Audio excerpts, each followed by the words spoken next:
Praise the Lord. परमेश्वर आप सबको आशीष दे। आज मैं आपके बीच में पहला कुरिन्थियों 13 अध्याय उसकी 1 और 2 आयत को पढ़ने जा रहा हूँ। यहाँ पर लिखा, यदि मैं मनुष्य और स्वर्गदूतों की बोलियाँ बोलूँ और प्रेम न रखूँ तो मैं ठनठनाता हुआ पीतल और झनझनाती हुई झांझ हूँ। परमेश्वर का वचन बताता है, इसका अर्थ यह है कि अगर हम कहीं प्रकार की भाषाएं बोलें या भविष्यवाणी करें या महान सेवकाई करें, लेकिन यदि हमारे अंदर प्रेम नहीं तो हमारी सेवकाई केवल एक शोर मचाने वाली सेवकाई है और उसके अलावा और कुछ नहीं। उसके अंदर कोई आत्मिकता नहीं है, ये खाली एक शोर मचाने वाली। भले हम भविष्यवाणी कर ले, भले हम महान सेवकाई कर ले, भले हम कितने भी अपने आप को कुछ भी दिखा लें, लेकिन अगर हमारे अंदर प्रेम नहीं है ना मेरे भाइयों बहनों, तो हमारी सेवकाई खाली एक शोर मचाने वाली, एक हल्ला करने वाली, एक झनझनाती हुई पीतल और एक झनझनाती हुई झांझ है। उसकी कोई भी उसके अंदर कोई भी आत्मिकता नहीं है।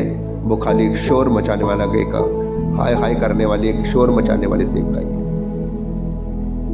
दूसरी आयत कहती है, और यदि मैं भविष्यवाणी कर सकूं और सब भेदों और सब प्रकार के ज्ञानों को समझूं और मुझे यहाँ तक पूरा विश्वास हो कि मैं पहाड़ों को हटा दूं, परंतु प्रेम न रखूं तो कुछ भी नहीं। हालेलुया। चाहे हमारे पास गहरा ज्ञान हो, चाहे शक्तिशाली विश्वास हो, चमत्कार करने की सामर्थ हो, परंतु हमारे अंदर प्रेम ना हो तो मेरे भाइयों बहनों, परमेश्वर की दृष्टि में ये कुछ भी नहीं है, ये कूड़े के समान। आप मेरी बात समझ पा रहे हैं?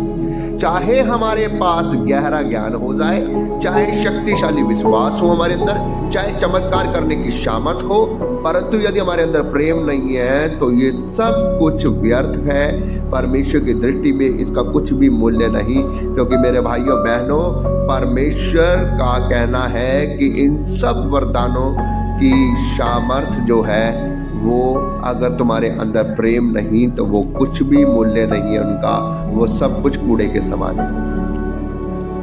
क्योंकि परमेश्वर ने सब वरदानों से ऊपर प्रेम को रखा है। और आपको याद होगा, परमेश्वर का वचन कहता है, जैसे मैंने तुमसे प्रेम किया वैसे तुमने भी दूसरों से प्रेम करना है। तो हमारा परमेश्वर हमें प्रेम करना सिखाता है। हमारा परमेश्वर चाहता है कि हम एक दूसरे से प्रेम करें, और जब हम एक दूसरे प्रेम करते हैं तब परमेश्वर अपने इस बड़े प्रेम के द्वारा हमें आशीष देता है। परमेश्वर ये चाहता है कि चाहे तुम्हारा कोई कितना भी बुरा करे, चाहे तुम्हें कोई कितना भी उल्टा सीधा बोले, लेकिन तुमने दूसरे से प्रेम करना है, तुमने सब बातों को सह लेना है और दूसरे से प्रेम करके उसको आशीष देनी है। परमेश्वर इस वचन के द्वारा आपको आशीष दे। God bless you.